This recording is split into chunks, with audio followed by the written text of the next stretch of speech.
of the most misunderstood and misrepresented topics in the Bible is the wrath of God. God punishing sinners in wrath is a recurring theme that runs throughout the Bible. The wrath of God is real, but we need to understand what it really means. It has puzzled the human race for millennia, and not surprisingly, for how can one harmonize the wrath of God with the love of God? Isn't this a most puzzling paradox? And yet, this is a highly important subject, one which every human being ought to know and understand properly. Before we can understand the wrath of God, however, we must first realize a few very important things.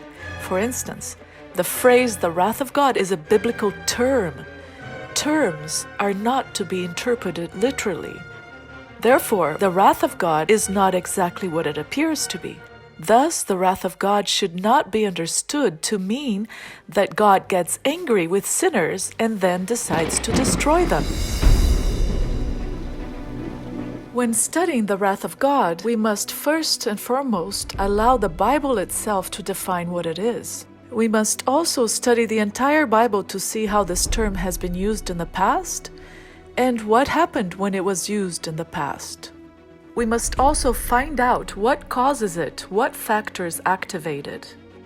There's a very interesting verse in the book of James that addresses the concept of wrath. So then, my beloved brethren, let every man be swift to hear, slow to speak, slow to wrath. For the wrath of man does not produce the righteousness of God. The words of James are foundational, and as we study the wrath of God, we must always keep them in mind. We must always remember that the wrath of man does not produce the righteousness of God. This statement is extremely important because from the start of our study on the wrath of God, it informs us that there are two kinds of wrath: human wrath, the wrath of man, and godly wrath, the wrath of God. What James is communicating to us is that man's wrath, which comes from the flesh, from the moral system of the tree of the knowledge of good and evil, is not in harmony with God's righteousness, which is from the tree of life.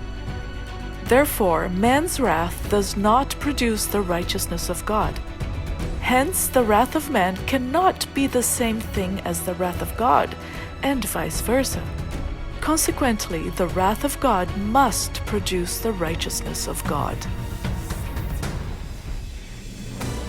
Jacob's sons, Simeon and Levi, provide an excellent example of the wrath of man, which does not produce the righteousness of God.